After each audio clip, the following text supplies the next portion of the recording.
Hello and thank you for watching. My name is Sian. Please subscribe to my channel. There are loads of different helpful videos on this channel. I'm sure you'll find something that you like. I wanted to talk to you today about kind of tips for working from home during the school holidays. Most of you know, and if you don't, I run a B&B and this is part of it. And so the B&B is obviously going to be really busy during the school holidays. We're not going on any family holidays this summer. We don't normally. We do that out of season when it's quieter and doesn't have quite such an impact on our business. So I guess I just wanted to chat to you about what works for me and how I make it work with having the children at home and me at home trying to work. I also blog and vlog, so I try and get that work done as well. It does mean quite a few late nights during the summer holidays. My first tip for you is to plan your time as well as you can.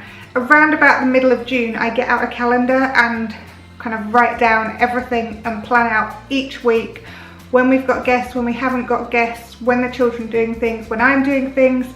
And I just have to kind of map out the whole 6 weeks so that I know when I get to like the beginning of the summer holidays, I'm not going to panic. I know roughly what's planned, not necessarily down to like the minute, but roughly something is planned for that day. The second thing I would say is if you've got older children, mine are 9 and 7, so they're kind of at an age where they need entertaining, they need to be doing things. I couldn't just sit them down with an iPad, not that I'd want to anyway. So plan and see if there are any kind of sports clubs, football camps, drama camps, all this kind of stuff. My son loves football, so he's booked in to do like a week-long football course. Obviously have to get him to and from the course each day, which is like 20 minutes there, 20 minutes back, and then do the same again later in the day. But at least he gets to go and enjoy some time away, and it means that in the time that he is away, I can do some work. There's also a really good sports club near us, which means both children can go. I try to sort of limit it to 2 to 3 days a week that they're in kind of paid for things, largely because of the cost. But obviously I need to have some kind of backup so that the days when I need to turn the B&B around are days when they are not necessarily here all the time, because that takes most of the day and I don't feel comfortable sitting and letting them just play on a tablet for however many hours it's going to take me to clean and tidy and strip beds and all that kind of stuff. Next up, expect to work in the evenings. This really isn't great, but obviously if you've got children who need entertaining during the day, you need to entertain them, keep them busy and try and have fun yourself as well. But that does then mean that your evening probably has to be spent doing a bit of work and catching up on the things that you've missed during the day. I think most kind of blogging agencies and the kind of people who I deal with on a day-to-day basis during the week understand that mums are a little bit strapped for time in the summer holidays. So they tend to know that you might be struggling during those times with your time. Make sure you rest when you can as well, because otherwise you're going to burn out during the summer holidays. On the days that my children are here, sometimes we might just have a pajama day and just literally do nothing, because kids want to do that too, especially after they've been doing sports camp and things like that.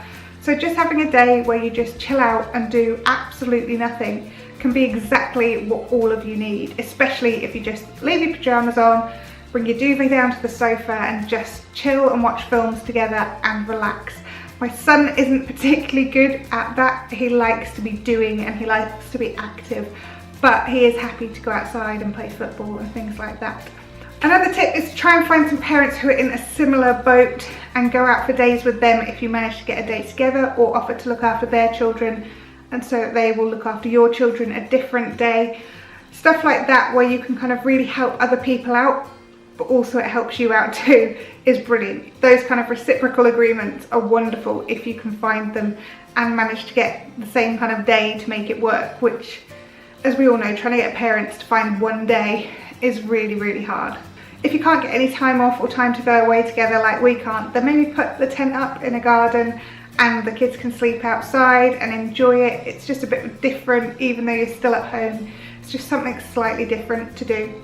Please give me your suggestions too, because although I said I was giving you tips, I would love to receive yours, because I find this time of the year so hard and I wish with all my heart that I didn't have to work during the summer holidays. I wish I could go away with the kids and have an amazing holiday.